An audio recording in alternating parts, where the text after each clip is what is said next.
அடுத்ததாக 23வது பெரும்பாவமாக வஅலா மனிதா இலா கைரி அபிஹி, அந்த ஹதீஸில் வந்திருக்குது தன் தந்தை அல்லாதவரை தந்தைன்னு சொல்றது, வாப்பா அல்லாதவர் வாப்பான்றது, உம்மா அல்லாதவரை உம்மான்னு சொல்றது. எந்த அடிப்படையில் என்ன இத்தியா தெரியாமல் சொல்ல போகிறதில்ல, நீங்கள் அப்படி செய்யாதீங்க வாப்பான்னு ஒரு ஆள் சொல்லிட்டாரு, அதை பெரும்பாவத்துக்குள்ள சேர்த்துக்கூடாது. எது செய்யாதீங்க வாப்பான்னு சொன்னீங்களா இல்லையா, அது எப்படி வாப்பா வாங்குவார்னு அப்படி சொல்லிடக்கூடாது. சரியா?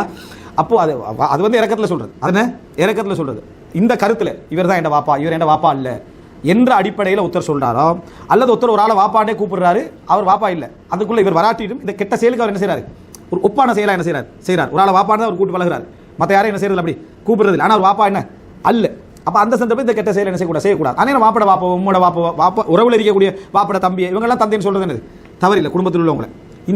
இது வந்து இத்தியா பண்றது, இவர் தான் என் வாப்பா இவர் என்ன வாப்பா இல்லை என்று யார் செய்கிறாரோ அதுவும் என்னது மிக பெரும் பாவம். இந்த அவருக்கு சொர்க்கம் ஹராம் அப்படி என்று ரசூல் ஸல்லல்லாஹு அலைஹி வஸல்லம் சொன்ன செய்தி 4327 இடத்துல வருது. இதுல எதுக்கும் வேற ஆதாரம் சொல்லலை, யார் இமாம் இப்னு ஹஸம் சொல்லலை, அவர் வரிசையா சொல்லிட்டு போறார், ஹதீஸ்கள் சஹீஹான ஹதீஸ்கள் இது என்ன செய்து வருதுன்னு சொல்லி.